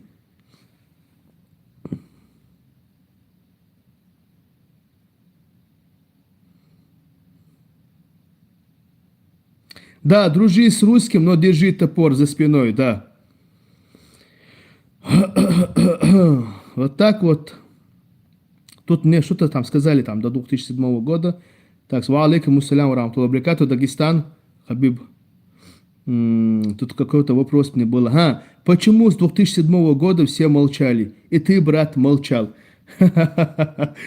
Мы-то не молчали, братан, вы нас не слышали. Мы-то не молчали, вы нас не слышали. И 2007 года у нас шла война, и 2008 года у нас шла война, и 2009 году у нас шла война. Официально, по данным России, Вторая российско-чеченская война закончилась лишь 16 апреля 2009 года с отменой КТО. Но на самом деле ничего не закончилось. Партизанская война шла и в 2010 году, и в 2011 году, и в 2012, и 2013, и 2014. В 2014 году был убит, короче, лидер Эмирата Кавказ, пятый президент Чеченской республики Ичкерия, Докка Умаров. То есть у нас войны шли. Меня обвиняют в нападении на Росгвардию 2017 года. Но почему-то никто нам не верил, никто нас не поддерживал, имеется в виду на государственном уровне. Называли нас террористами, ваххабитами, боевиками и так далее. И все на нас гнали. на всех каналах, российских каналах, странах СНГ, западных странах, арабских странах, когда какой-то чеченец выходил против кадыровцев, выходил против российской армии, сразу называли это терроризмом. Чеченские террористы напали на сотрудников Российской Федерации.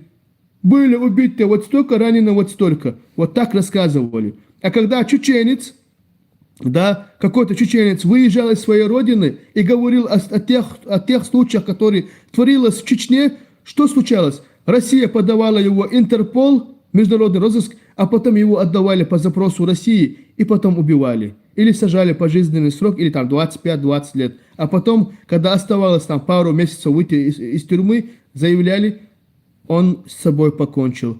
Вот такие ситуации были, братья и сестры. Вот такие вот ситуации были.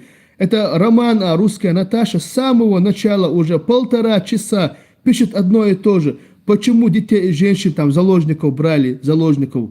Ты зачем заложников брал? Я никого не брал. Это раз. Во-вторых, вы, русские, брали заложников. Вы, русские, убивали детей и женщин. Вы, русские, погубили и своих, и наших. Вы, русские, погубили, Роман. Вы зло, Роман, вы зло. Вы зло, которое нужно убрать с этой земли. Вы опухоль, которую вредите всем своим соседям.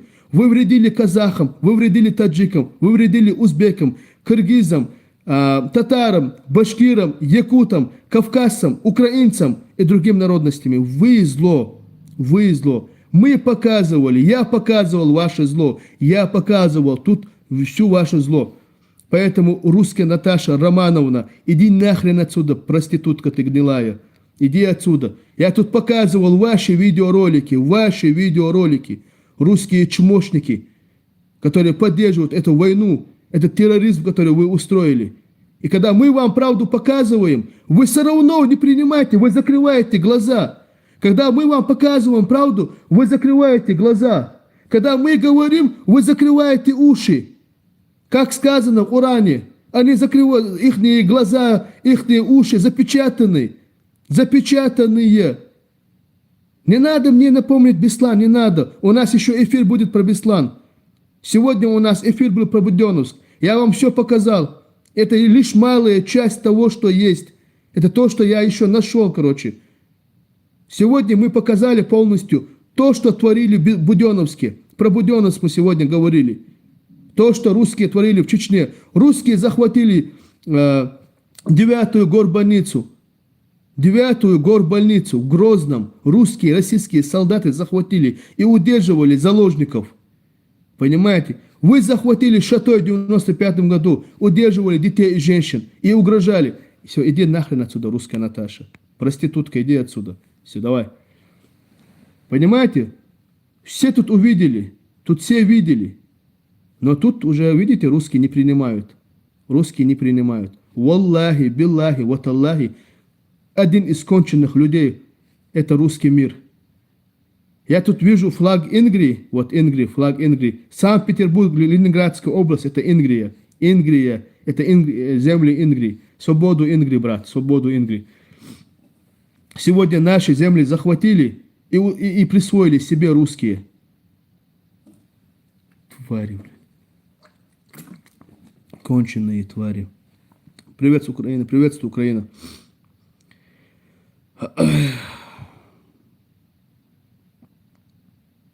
Кто тебе платит? Аллаху Акбар, Аллаху Акбар. Прикиньте, кто тебе платит.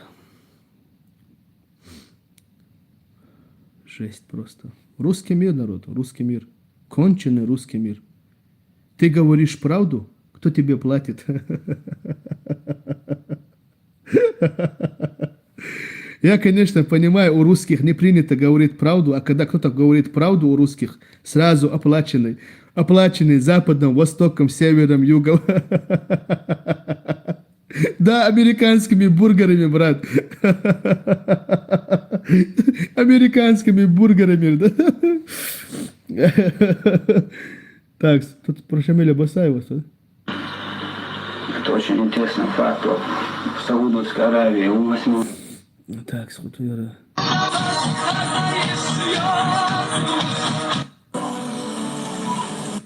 Так, кое-что я сейчас хотел показать. Информацию, по какому маршруту будет двигаться колонна Хаттаб, по его словам, получил из российских военных источников. Он много продал солдат, это ваш офицер. Может, некоторые там они денег спросят, некоторые, честное слово, водка только просят, больше ничего не спросят. Водка дай, они оружие тебе отдают, информацию тебе отдают. Когда я видел это солдат, они мрет, я мне очень жалко. Потому что он там командир, сволочь, собака, он сидит там, только это здесь золото, здесь или как-то, звезда, здесь много есть. Водка. Водка, дай, говорит. И все. Русские продадут что угодно. Русские продадут что угодно. Просто дай водку, все. Русские продадут что угодно, говорит. Да, Хаттаб, ты был прав. Пусть Аллах помилует тебя, брат мой.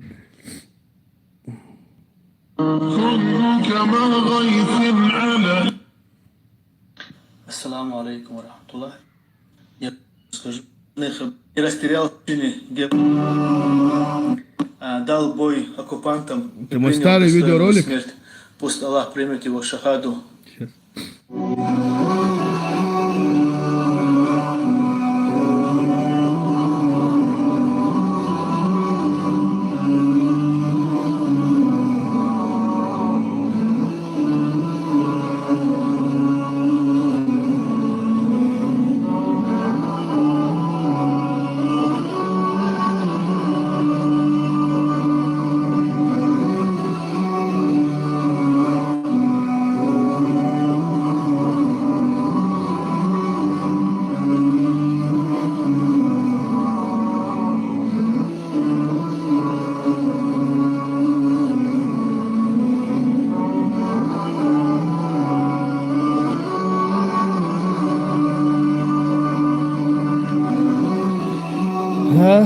Герой Дубаюрт, соцсет Дубаюрт, термовой Дубаюлар.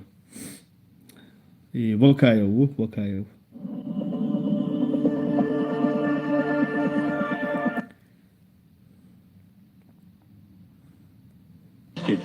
Они прислали столько, сколько сюда вместилось. У нас маленькая республика. Сюда вся российская армия все равно не вместится. По частям пришлют, по частям разобьет. По частям придут, по частям разберут, короче. Переходя к вопросу. Таборджи.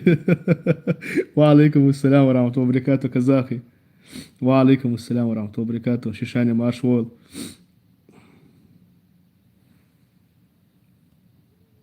Россия обязана, а не должна была. Так, иншаллах, следующий эфир у нас будет про 99-й год, именно про 99-й год. Русские любят это называть, короче, нападение на Дагестан. Вот эта тема. Следующий эфир у нас будет про это. Про Дагестан у нас будет. Дагестан, Ичкерия. Этому мне надо приготовиться, то есть мне надо собрать видеоролики, доказательства, факты. И после этого, иншаллах, я заранее, короче, там, за 2 дня вот так сообщу. И потом, иншаллах, у нас будет полностью эфир про это. Я буду показывать со стороны Дагестана, со стороны России, со стороны Ичкерии, со стороны добровольцев. Полностью покажем, что было, как было.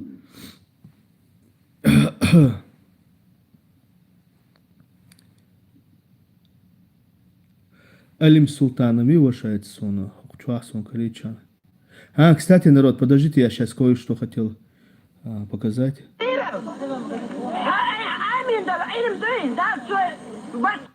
Так, нам надо еще про Кадырова, отдельный видеоролик, мне надо про Кадырова. Именно про Кадырова, про кадыровца надо отдельный видеоролик. Но именно надо прямой эфир провести именно про Кадырова. Тоже важно, про этого предателя Ахмада Кадырова. В феврале месяце.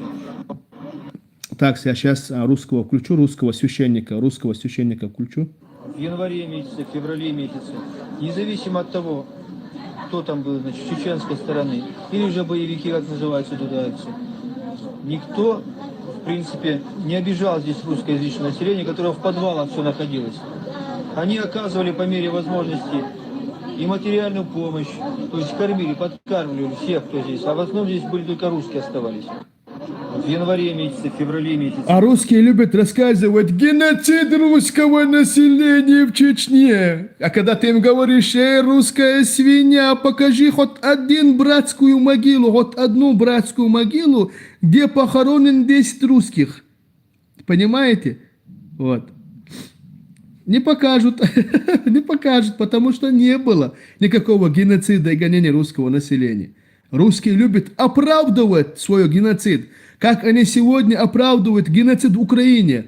Как они сегодня оправдывают геноцид в Украине, говоря, когда ты говоришь: вы захватываете, вы убиваете украинский народ, вы захватываете украинский землю, они говорят: 8 лет бомбили Бомбас, 8 лет бомбили Бомбас. Понимаете, да? Оправдывают то, что они делают. Но молчат. Кого они бомбили в Донбассе? Кого бомбили украинцы в Донбассе? Не случайно российских наемников, которые были запущены из России с градовыми установками, танками. Ва алейкум ассалям ва рахматуллахи ва баракатуху. Понимаете? Вот так вот он. Следующий эфир нам надо, иншаллах. Я думаю, что давайте вот так сделаем. Так как мы сегодня говорили про первую войну в Чечне, и то, что происходило в Чечне, это до Буденновска, убийство семьи Шамиля Басаева, также до Буденновска захват заложников, также про захват 9-й горбольницы русскими солдатами и так далее. То есть мы это сегодня говорили. В следующий эфир мы поговорим уже о Кадырове. О отце Рамзана Кадырова. Вот про него мы сделаем эфир, следующий эфир про него сделаю. А это эфир я сохраняю. Нужный момент отсюда мы будем, забирать и уже распространять. Так, всем баракаллаху фикум за ваши лайки, за ваши поддержки, братья и сестры, за ваше терпение. Сегодня нам забежало 6 тысяч русских. Сегодня у нас одновременно было около 6 тысяч, всего людей. Из них где-то наших, если взять чисто наших, кавказцев наших, там было около 1000, то сторонников независимости, да, будто из Ингрии, будто из Дагестана, Ингушетии, Чечни, Татарстана, Башкортостана, из стран Азии. Так что такие дела. Всех обнял. Ассаламу алейкум ва рахматуллах. Баракаллаху фикум мусульманам. Спасибо, дякуємо не мусульманам. Наша сила в правде. Наша сила в правде. И проведено поговорим и так далее. Но мне надо информации, братья и сестры. Мне не хватает времени, понимаете? Мне реально не хватает времени. Реально. Если мне кто-то помогал бы, то есть, например, скидывал мне телеграм-канал, да, вот у меня есть телеграм-канал, называется Али Бакаев Наур. Как тут у меня написано Али Бакаев Наур, также называется телеграм-канал у меня Али Бакаев Наур. Если бы вы мне скидывали бы информацию про первую войну, про вторую войну, там, видеоролики и так далее, я бы потом уже, иншаллах, в эфирах рассказывал, показывал бы это. Поэтому немножко нужна поддержка, братья и сестры, нужна поддержка. Я сейчас сам... вот у меня сейчас некоторые думают: там Али там уехал там в какую-то там западную страну, бизнесмен, у него все хорошо, он там... Нет, братья и сестры, я тоже выживаю, у меня проблемы, у меня розыск, то есть, который Россия, да, устроила. Я сам выживаю, я сам выживаю, не могу добиться справедливости в этом мире. И несмотря на это, рискуя своей жизнью, своей безопасностью, я пытаюсь донести до людей правду, то, что было. Потому что как и Тумсо доносит, как и Хасан Халитов доносит, как Ламаев Муса доносит, как группа НИСО доносит, как Адат доносит, как Ислам Белакиев доносит, как Абу Кавказ доносит и так далее. То есть, хвала Аллаху, у нас есть, которые говорят правду, и с каждым днем, с каждым годом становится все больше и больше и больше. Хвала Всевышнему. Все, ладно, всем ассаламу алейкум, все, прощаю сейчас, все. Давайте, Дон.